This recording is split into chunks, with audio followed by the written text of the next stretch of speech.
So I think it's safe to say Persona has a weird relationship with anime adaptations of their games. We got good ones, bad ones, and one we don't talk about. But I'm here to talk about one of the good adaptations, one that fans seem to have forgotten.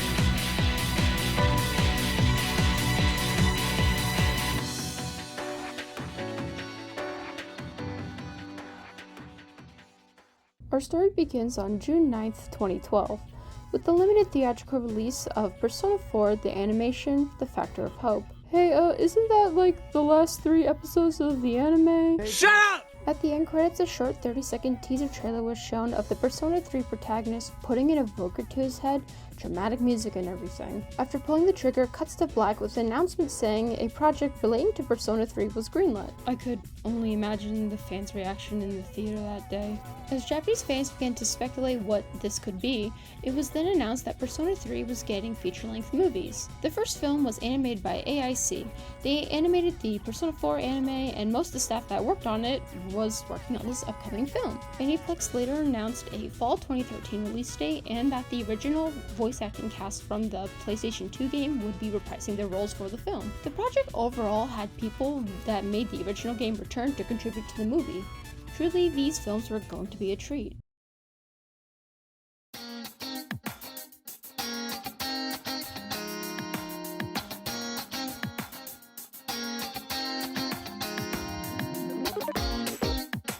Released on November 23, 2013 in Japanese theaters, Spring Rebirth was a success. During opening weekend, it ranked 7th place in terms of gross.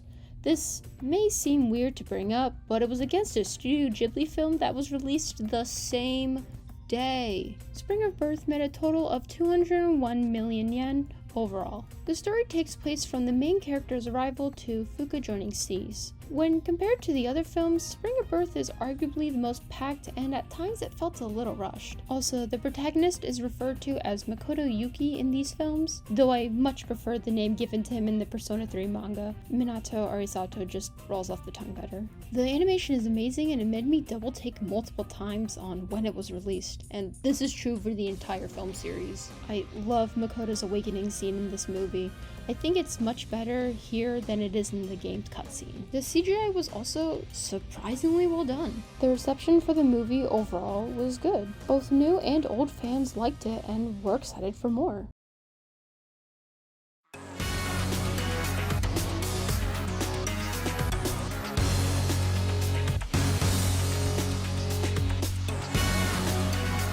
Midsummer Night's Dream would be released on June 7, 2014 in theaters. During development, A1 Pictures were animating from here on out for the Persona 3 film series. The main staff from the first movie worked on this one too, and I'm just glad in general that the staff still had a job even after the change.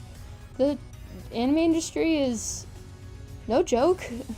Midsummer Night's Dream made a total of 152 million yen during its theatrical run. The story takes place pretty much right where Spring Rebirth left off, from the Lover's full moon operation to October. Yeah, let's leave it at that. October. This is where the film showcases the darker tones of Persona 3. Midsummer Night's Dream just shows the duality of Persona 3's tone. The first half shows the characters enjoying their summer, or as much as they can, to the pure, unadulterated feeling of dread. Hey, on a lighter note, we also get introduced to Best Robot Girl, I guess. Her introduction scene is just straight up a 12 out of 10. Fucking chef's kiss. The use of color carries this feeling of warmth, love, and longing. The moment where Makoto makes eye contact with Aigis, the wind blows perfectly to show the other half of his face. These 45 seconds say 1,000 words. We also get this amazing scene. ごめんよ。よしよし。ゆっくり食べるんだ。うまいか?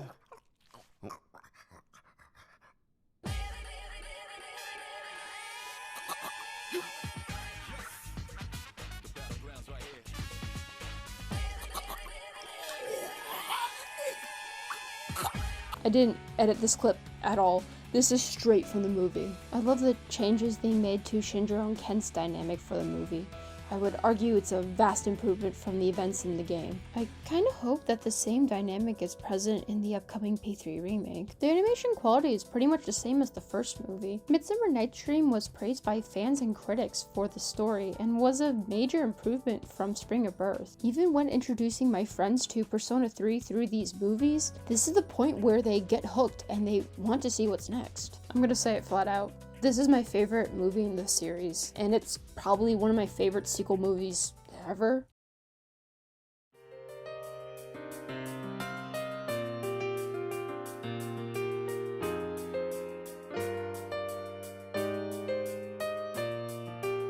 Falling Down was released on April 5th, 2015 in theaters. It's also the shortest in the series, and I couldn't find how much money it made either, so take that how you will. For the story, it gets a little weird. Instead of starting where Midsummer Night's Dream left off, it begins with Junpei being kidnapped by Chidori and the rest of 3's fighting the Hanged Man's shadow. So we skipped from about October 6th to November 3rd, with an event in September that's happening at the same time as a full moon operation. My point is, Falling Down has many changes that give certain events in the story new context exclusive to the films. A big example is Ryoji. The extra scenes we get with Ryoji and Makoto add much more to his character compared to what we got in the games. It also makes the twist more impactful for people who've never played the game. Movie Ryoji is better than in-game Ryoji, you can't change my mind. These two aren't beating the Kaoru and Shinji allegations, like the fact that a movie is where a character is better represented than in the source material. It also doesn't help that Makoto and Ryoji are played by the voice actor who literally plays Kaoru and Eva. Also, I like the little cameos from some characters that are exclusive to Persona 3 Portable. Watch my video on P3P, please. Please. One big complaint I have about this movie is the fact that Junpei gets his ultimate persona. Okay, so does that mean the rest of 3's get theirs during their respective resolutions? No. Overall, I think Falling Down is the weaker film in the series. It felt like the staff behind the scenes wanted to put more effort into the final movie to wrap up the series. Speaking of which...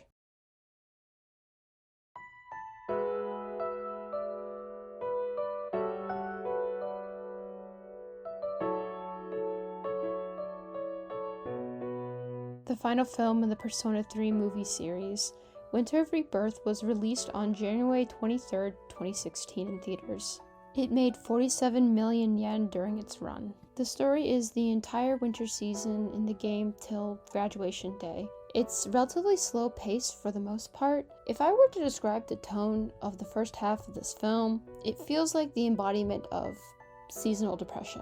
The characters are genuinely trying to take in everything that happened with Ryoji's ultimatum, as humanity literally rests within their hands. And each of them are taking it differently. A scene that Winter of Rebirth added that I loved was the scenes of Yukari visibly going through depression and fear of death. The climax of this mini-arc builds up to her persona strangling her. I find the inclusion of this to be fascinating, and it adds a bit more to Yukari. It showcases her unhealthy coping methods that have not been seen in this way before.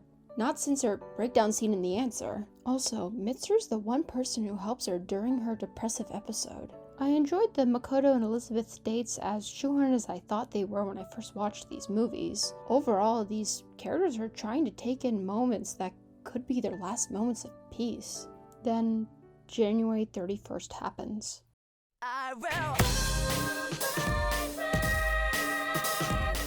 I enjoyed how Winter Rebirth captured the final battles in the game. You can feel the tension of the fight as 3's gives it their all since it's their last mission. I might have lied a little in the previous section.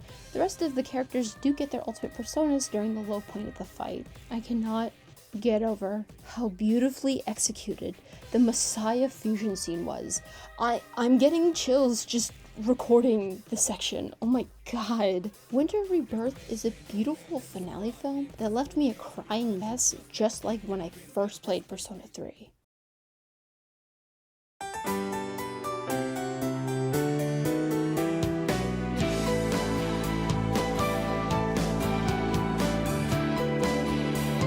Overall, I would say the Persona 3 movies were a success. Merchandise and the Blu-ray release also sold well by the looks of it. So why have Persona fans forgotten about these movies? This is a question that has plagued my mind for a long time, and I came up with a couple of theories. Please don't take this as fact whatsoever, I'm just shooting in the dark. My first theory is the time of release. For reference, Winter Rebirth's Blu-ray and international release was released on August 3rd, 2016. Just a month later, Alice would release a little game. You may have heard of it. It's called Persona 5.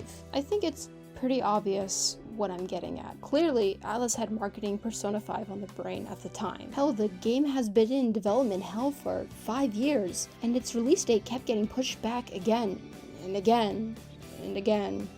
Fans were more hyped for a fresh Persona game than another retelling of Persona 3. Another theory I have is the English release of the films, or lack thereof. As you could tell by the footage in this video, the movie only has English subs. Now, I don't mind having to watch my stuff with subs, but to others, it does matter. Sadly, no official English dub exists or was even planned, judging by my research. A fan dub of Spring of Birth does exist on YouTube, and it's pretty good. I rarely see the P3 movies get discussed by the English-speaking Persona fanbase, so it's a possibility. Final theory. No one cares about Persona 3.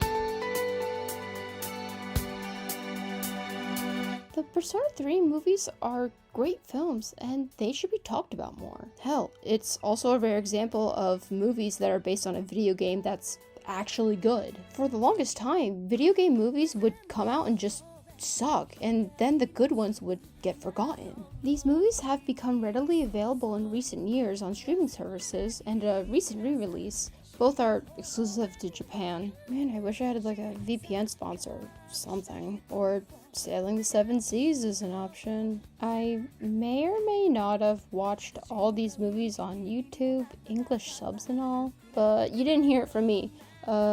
Anime fans gotta do what they gotta do. Side note, the official site advertising the movies is still up at the time of me writing this. I interpret this as another sign of these films being forgotten. So much time and effort were put into these movies, and it's a shame that many people have forgotten them. I hope this video interests anyone watching this to give these films a chance. Maybe give them a watch before Persona 3 Reload comes out. Thank you so much for watching this video, and also just for supporting me in general since the P3P video came out. I'm someone who has an animation degree. Animation is the field I want to go into, so this kind of exists as a fun little place for me to talk about how much I love animation and Persona. I wish people talked about these movies like they do about the Persona 4 anime, and especially its dub. If only this movie got an official series of dubs. I love these movies so much that I have a keyframe from the movies here. I have putting it on screen right now.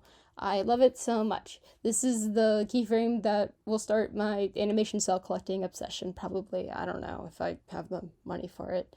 I'll see you guys when the Persona stage production video comes out. I'm projecting that'll get done around in the new year. Hopefully if I don't get distracted by playing Persona 3 Reload. Yeah, I'll see you guys then. Bye!